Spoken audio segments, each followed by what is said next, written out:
Want a new passport? Depends on where you're born and how patient you are. Sometimes becoming a citizen just means filling in a form and smiling for a photo. Others, it is decades of waiting and proving you belong. And in some countries, it depends on the size of your bank balance. The system feels random until you see why. What makes it easy in some countries while others make it nearly impossible. On today's episode of the Infographic Show, we're explaining how to become a citizen in different countries. Let's start with a pretty common path: naturalization through residency. In many countries, if you've lived and worked there for a certain amount of time on a visa, you become eligible for citizenship. The rules for how long you wait and how you get that citizenship are very different though. Take the US, for example. You need 5 years of permanent residency or 3 years if you're married to a citizen. When you finally become eligible, you get tested on English and civics. It's important to score well on the latter by answering questions that the average American citizen couldn't answer with a gun to their head. That applies for most citizenship tests, to be fair. And no, you don't get a gun with your US passport. Things are similar but probably politer in the US's northern neighbor, Canada. They just want you to have 3 years of physical presence there as well. Some European countries make things just a little harder. Italy requires 10 years of continuous residency for non-EU citizens, but only 4 years for EU citizens and 5 years for refugees. We'll get to some other citizenship issues with countries like Italy soon. Places like Germany want to know you're in for the long haul. You need to live there for 5 years, learn German, the use of die, der, and das alone has probably excluded us for life, and complete integration courses. These help teach you the language as well as the German legal system, history, values, and way of life. They're either heavily subsidized or free, depending on your legal status. Your last test is called Life in Germany, which we assume involves testing your cold tolerance, beer drinking, and awkward humor skills. You also have to declare your commitment to freedom and democracy in Germany, as well as declaring your commitment to Germany's special historical responsibility for the tyrannical National Socialist regime and its consequences. Meaning, you have to promise to be super anti-Nazi, which should be an easy requirement for everyone to fulfill, right? Well, speaking of, countries like Switzerland are even tougher. And why wouldn't they be? You get high salaries, one of the best standards of living in the world, and all those lakes, mountains, and chocolate you could ever want. So for that sought-after Swiss passport, stay there for 10 years. Because Switzerland is also divided into very different regions, linguistically and culturally, you have to live in the specific canton that you're applying for between 2 to 5 years. And make sure you get along with your neighbors, because when it comes time for your citizenship exam, you need community approval. Many municipalities require a municipal council vote or an interview before you become Swiss. So trim your hedges and keep the noise down, especially in non-party central Switzerland. They also want proof that you're not just hiding in the Alps. You need to take part in Swiss social and cultural life and actually know some Swiss people. So you really want to get in on those PTA meetings and the annual yodeling festival. Other places, especially former imperial powers, offer easier citizenship requirements for nationals from former territories. Sort of a, sorry we took over your land and colonized you sort of thing. A guilt passport, basically.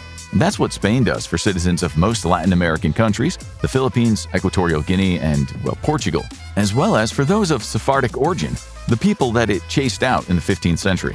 Portugal is included in this group because it's a good friend and neighbor. Most people need to live in Spain for at least 10 years to be eligible for citizenship, but for citizens of former Spanish colonies, the requirement is only 2 years. That is a huge reduction. They still need to demonstrate knowledge of the Spanish language and culture, something that is significantly easier for Latin American citizens, we assume. The UK does things just a little differently. While some citizens of the Commonwealth have an easier right of abode, the right to live and work there, getting UK citizenship is as much of a pain for them as it is for most people. But some can immediately claim British nationality, as long as they were born in a former colony and have at least some British people in their family tree.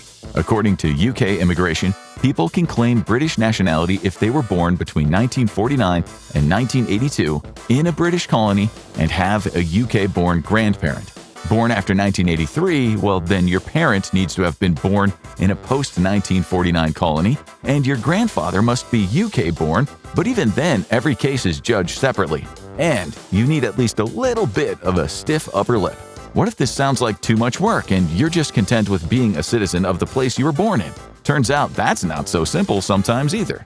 There's a major dividing line in how citizenship is handed down by countries. Jus soli versus jus sanguinis, which is just fancy Latin for you get it automatically when you're born versus you get it via your parents' nationality. The US and Canada grant automatic citizenship to anyone born in their country. Of course, that doesn't mean that you could just hop onto a flight, give birth in Canada, and your kid gets a maple leaf stamped on their forehead.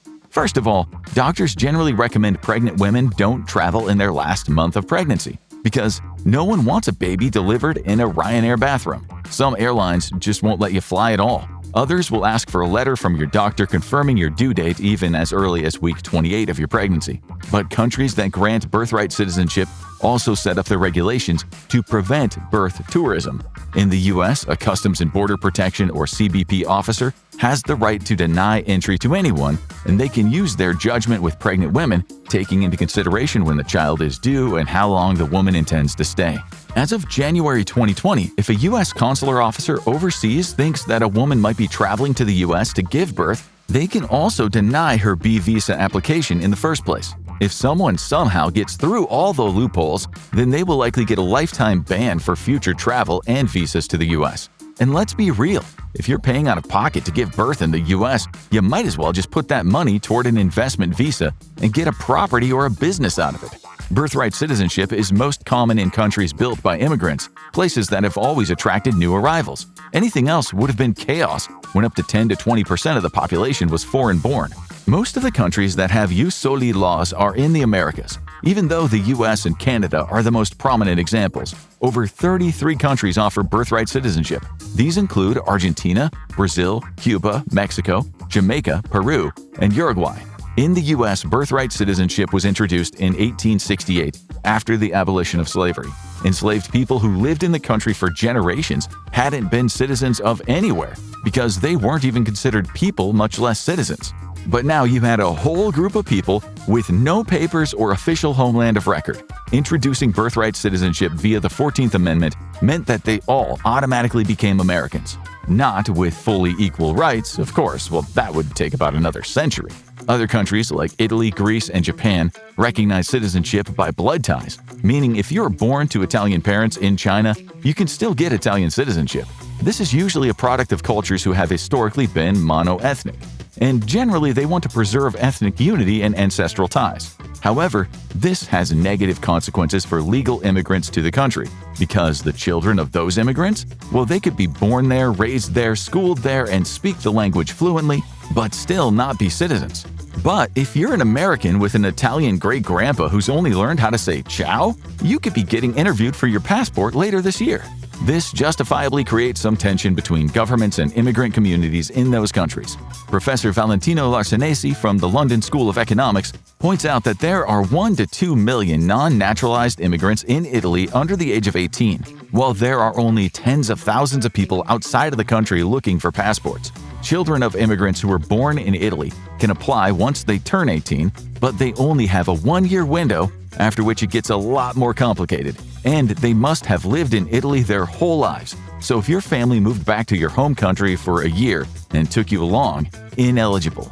Of course, jus sanguinis remains popular in many European countries for another reason as well. Letting descendants of former immigrants claim citizenship gives people with Italian ancestry a path back and helps boost their population.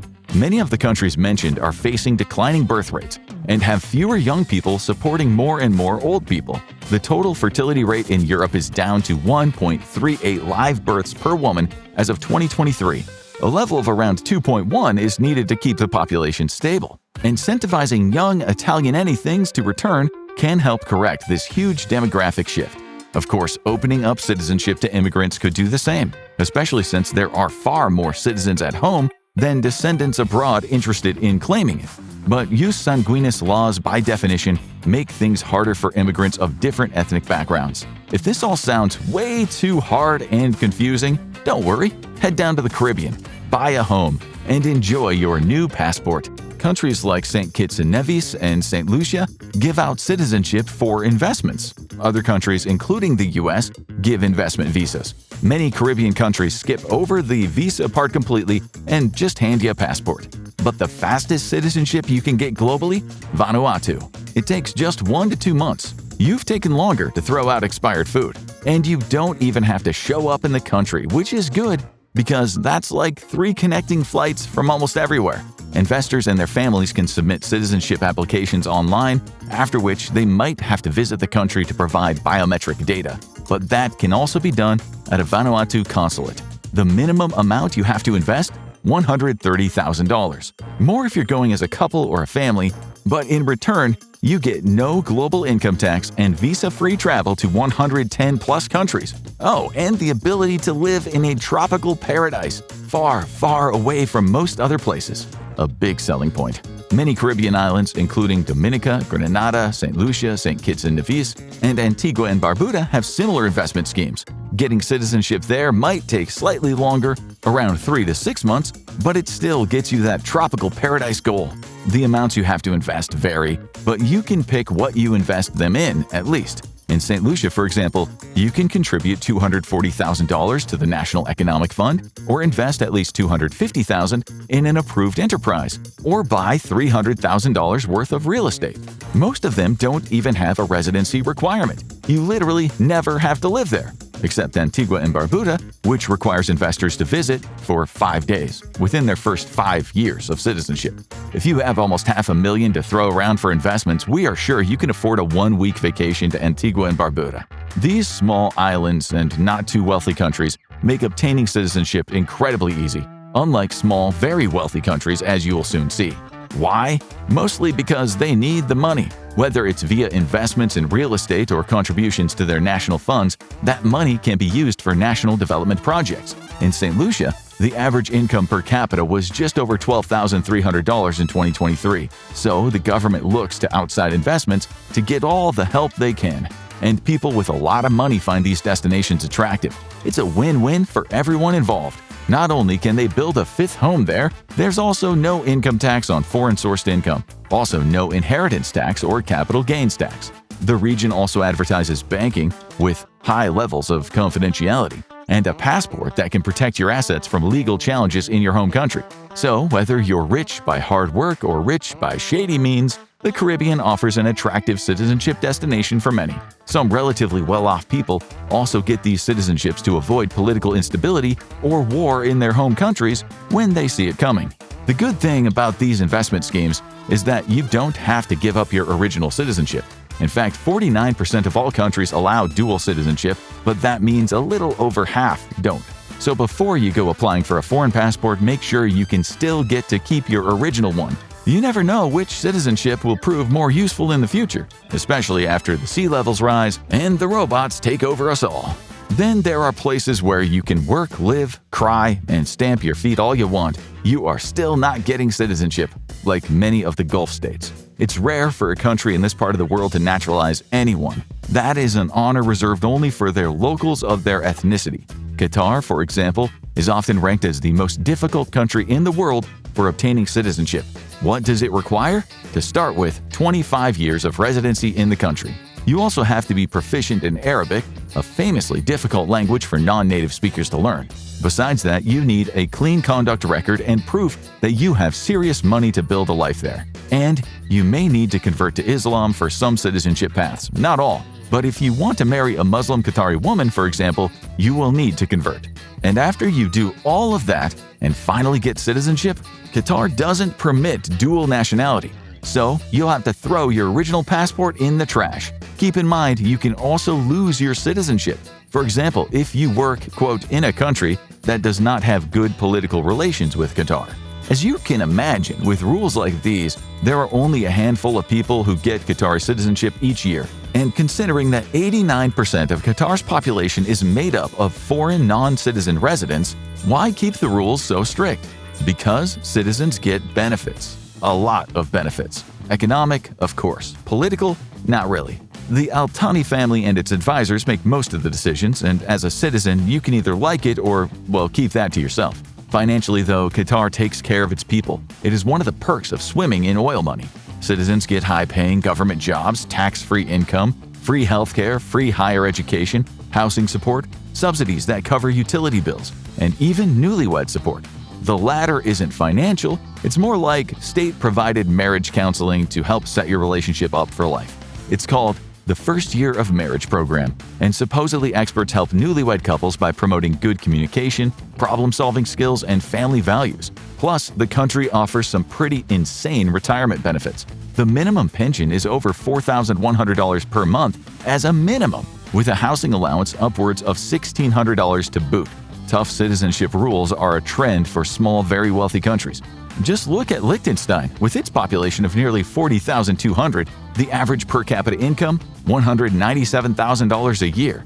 No wonder they want to keep all that wealth to themselves. You actually need to be a resident even longer to be eligible for citizenship in Liechtenstein, 30 years as opposed to Qatar's 25. Unless you get married to a local Liechtensteiner, then you can get it after only 5 years.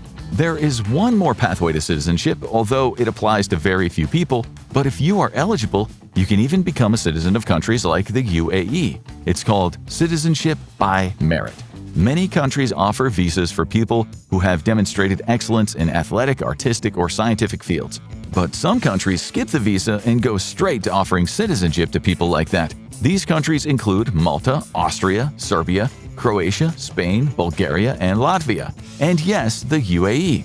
In countries like the US and Slovenia, which offer visas for merit, you can also apply for citizenship after a few years of living there. But in Malta, for example, you just need to be an individual who has, quote, rendered exceptional services to the country or humanity. Your summer spent playing in the local bar with your brother's band or getting second prize at the high school science fair isn't gonna cut it. You can qualify for contributions to culture, entrepreneurship, philanthropy, tech, science, sports, and public service. A lot of countries that offer this citizenship will also give your partner and children passports. And some, like Austria, will waive their usual requirements for knowledge of the German language, for example. One problem with this path to citizenship is how subjective it is. There's no checklist of prizes to win or goals to hit. The government, they just decide whether you're special enough. Getting rejected for that must really hurt. Famous examples of gaining citizenship by merit include Tom Hanks and Rita Wilson. They were granted Greek citizenship after they lent significant support to locals following 2018 wildfires near Athens. U.S. basketball player Lorenzo Brown got Spanish citizenship by merit to play for the country's national team. It is simple. Just become an incredibly successful person in your chosen field, and then apply for a passport.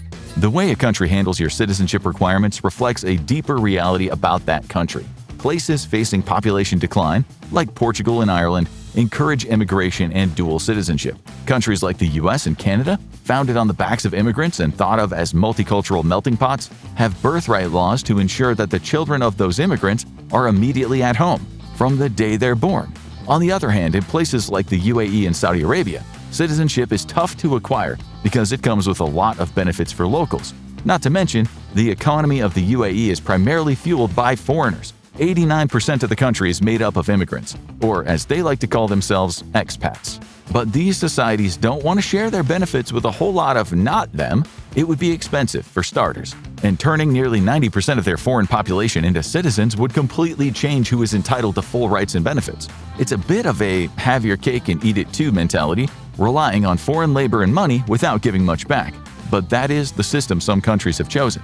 Some societies also believe in keeping strict control over their culture or religion. And, well, let's be honest, almost every society does. But some are way more certain and vocal about it than others. Handing out equal citizenship to those who don't share it would feel like a betrayal of those beliefs. Becoming a citizen isn't just about living somewhere. It's about fitting the story that the nation wants to tell about itself. We've looked at how to become a citizen around the world, but what if your country didn't even exist? Watch Man from a Country That Doesn't Exist to hear the unbelievable true story, or click on this video instead.